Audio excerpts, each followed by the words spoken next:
सत साहिब साहिब गुरु तेरा लिया सा। प्यारे ज्ञानी पुरुषों,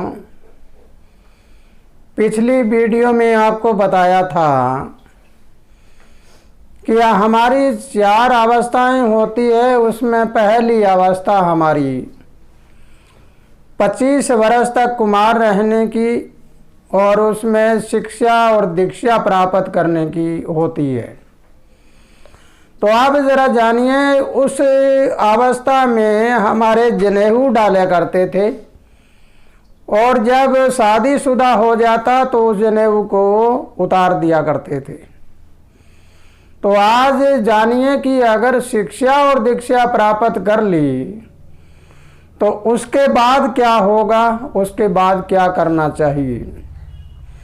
तो आओ मेरे प्यारे ज्ञानी पुरुषों, इसके बारे में बड़ा गंभीरता से समझो और जानो, क्योंकि आज अंधविश्वास, भ्रम, भ्रांति और चक्रों में पड़ने वाला समय है। अंधविश्वास ज़्यादा फैला हुआ है, हकीकत बात को कोई समझता नहीं और हकीकत से परे है उसको आगे ले आते हैं। तो आप जरा जानिए कि हमारा जीवन पहली अवस्था हमने सही बना ली तो अगली अवस्था में जीवन कैसा होगा। जब एक पौधा उगता है और उगता हुआ पौधा अच्छा होता है, जब वो जवान होता है तब भी अच्छा होता है, तो फल कैसा होगा, फल भी तो अच्छा होगा। इसी प्रकार इंसान पहला चरण अगर सही कर लेता है, सही संस्कार और सही शिक्षा, सही दीक्षा मिल जाती है, तो आने वाला समय यानी बुढ़ापे तक वो बिल्कुल सही रहता है। तो आओ मेरे प्यारे ज्ञानी पुरुषों, इसके बारे में हम जांच करें और पड़ताल करके देखें, अनुभव करके देखें कि हमारे देश के लोग प्राकृतिक नियम से बाहर हैं, प्राकृतिक नियम है उससे परे रहते हैं और गुरु वचन से मुकरे हुए हैं। जब प्राकृतिक यानी गुरु किसे कहते हैं, ये देहधारी गुरु नहीं, देह का गुरु नहीं होता। गुरु होता है जो वर्ल्ड पावर है, विश्व शक्ति है, उसकी एक आवाज़ आती है जिसको इंग्लिश में गॉड लाइट कहते हैं, उर्दू में उसको खुदा का नूर कहते हैं, हिंदी में परम शक्ति कहते हैं और पंजाबी में उसको धुर की वाणी कहते हैं और संत भाषा में उसको शब्द भी कहा जाता है। ऐसी वो आवाज़ जब आकर किसी शरीर में प्रवेश होकर बोलती है तब उसको सतगुरु कहा जाता है, यानी सत्य के साथ गुरु, यानी वो सत्य की ताकत, सत्य की ऊर्जा किसी गुणवान रूह में आके और ज्ञान देती हो। ऐसा ज्ञान आध्यात्मिक ज्ञान कहलाता है। वो ज्ञान अध्ययन किया हुआ होता है। जब ऐसा ज्ञान हमें मिल जाता है तो वो प्राकृतिक नियम के अनुकूल होता है, उनके अनुसार होता है और नहीं वो प्रकृति के विपरीत होता है। आज हम क्या देख रहे हैं, आज देख रहे हैं तो पुरानी कथाएं बोल रही हैं।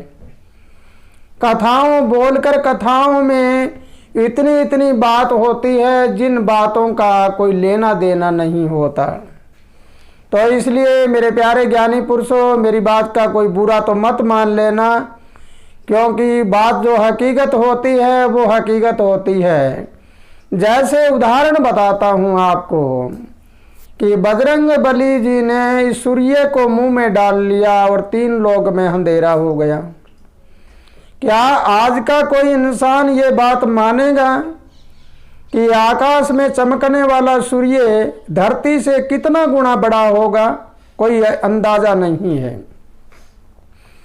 और इसकी ऊर्जा, इसकी गर्मी है, इसका तापमान है, वो कितना होगा? हमारे धरती पर अगर 50 या 48-50 डिग्री तापमान आ जाता है तो कांच पिघलने लग जाते हैं, हम बाहर नहीं निकल पाते।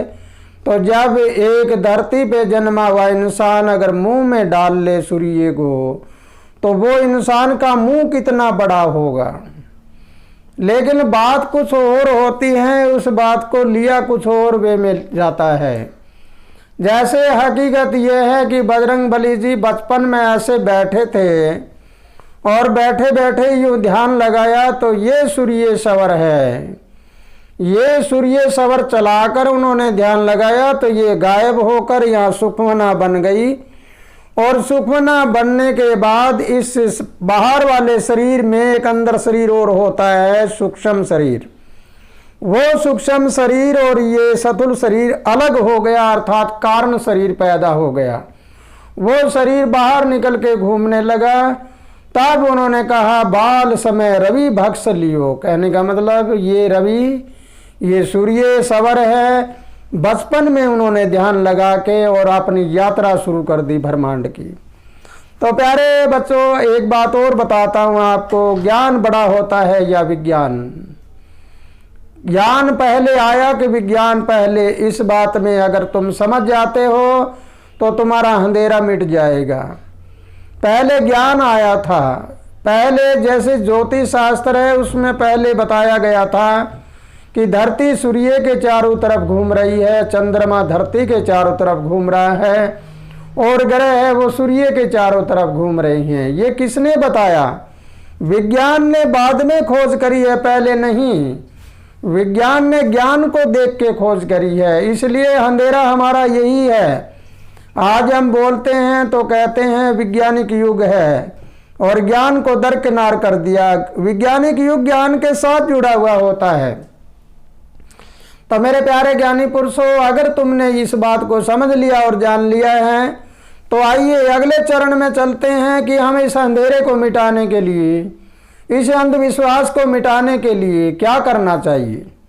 हमें अपने आप का ज्ञान करना चाहिए कि मैं कौन हूँ और मुझे अपनी नज़र से देख के, अनुभव करके देख लिया, उसी को सच्चा मानना चाहिए।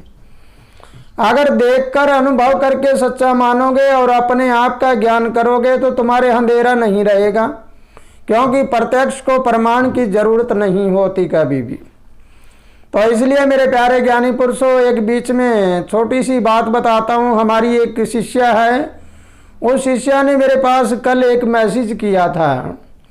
उस मैसेज में ये आया था कि क्या परमात्मा हिंदुस्तान में, भारतवर्ष में ही है? बाहर वालों के परमात्मा नहीं होता? यहाँ पता नहीं कितने राम है, कोई कोई सा राम बोलता है, कोई कोई सा राम बोलता है, कोई कोई राम बोलता है। तो पश्चिमी देश जो हैं, जैसे अमेरिका जैसे देश हैं, ब्रिटेन है या इंग्लैंड है और ऐसे देश हैं, उन देशों में क्या है? वो वैज्ञानिक देश हैं, विज्ञान को ज़्यादा मानते हैं। तो मैंने उनको जवाब दिया कि प्यारे बच्चे, इस बात को गौर से सुनो, वो मानते हैं परमात्मा को, लेकिन हमारे और उनमें दोनों में अंतर क्या है? जैसे हम ईसाई धर्म के बारे में देखते हैं तो ईसाई केवल चर्च को मानते हैं, भगवान यीशु को ही परमात्मा मानते हैं, लेकिन उनके ऊपर ही आस्था है, बाकी अपना कर्म करते चलते हैं और एक उनको बाइबल को मानते हैं। लेकिन आगे हम चलते हैं, जैसे इस्लाम में एक कुरान को मानते हैं, मस्जिद को मानते हैं। इसी प्रकार आगे चले हम महात्मा बुद्ध के बारे में, तो महात्मा बुद्ध है वो केवल बुद्ध को ही परमात्मा मानते हैं, बाकी कोई परमात्मा है ही नहीं। इस प्रकार हम किसी को देखते हैं तो परमात्मा को सब मानते हैं, लेकिन भिन्न भिन्न मानने का तरीका है वो भिन्न भिन्न है। और हमारे देश में क्या है? हमारे देश में तो अनेकों भगवान हैं। कोई भगवान राम को भगवान मानते हैं, भगवान कृष्ण को मानते हैं, बजरंगबली को मानते हैं, कोई किसी को, कोई साईं बाबे को भगवान मानते हैं, कोई किसी को मानते हैं। लेकिन भगवान अगर कहते हैं, परमात्मा सीधा कोई नहीं है, सब परमात्मा के रूप हैं, लेकिन हमारी विचारधारा है वो सब की अलग अलग है। इसलिए मैंने कहा कि हमारे देश के जो लोग हैं वो गुरु वाले नहीं हैं, गुरु को नहीं जानते ये, और वो लोग जानते हैं जिन्होंने धर्म की स्थापना करी, उनको जानते हैं। जैसे सिख धर्म में हैं, गुरुद्वारा को मानते हैं, लेकिन हम लोग क्या मानते हैं? हम लोग तो अलग अलग मानते हैं, अपनी अपनी पहचान, अपनी अपनी जान और अपने अपने विचार। इसलिए हमारे यहाँ पे अंधविश्वास ज़्यादा है। वो कहता है मेरे वाला देवता मजबूत है, वो कहता है मेरे वाला भगवान है, वो सही भगवान है, वो कहता है मेरे वाला है, वो कहता है मेरे वाला है, ऐसे करके इनमें खींचातानी रहती है। इसलिए मेरे प्यारे ज्ञानी पुरुषों, आज की क्लास में इतना ही, और अगली क्लास में आपको बताऊंगा कि इस अंधेरे को मेटा कैसे जाए, इस अंधविश्वास से दूर कैसे निकाला जाए इन जीवों को। क्योंकि हमारे देश में अंधविश्वास बहुत ज़्यादा है, अंधविश्वास है, कोई नास्तिक है और कोई आस्तिक है, परमात्मा उसी को मिलता है, या तो वो पूरा ही नास्तिक हो जो किसी को माने ही ना, और या वो पूरा आस्तिक हो जो परमात्मा को ही माने और किसी दूसरे को माने ही ना। उन दोनों तरफों को मिलता है। बीच वाले हाँ और ना वाले जो लोग होते हैं वो दबीभाषी होते हैं, उनके लिए कुछ नहीं मिलता, वो खाली रह जाते हैं। तो प्यारे बच्चों, इसी के साथ खुशहाल रहो, आनंद करते रहो, प्रभु तुम्हें लंबी उम्र दे और सदा सुख शांति अमन चैन रहे। सत साहे। साहे गुरु तेरा ज्ञान।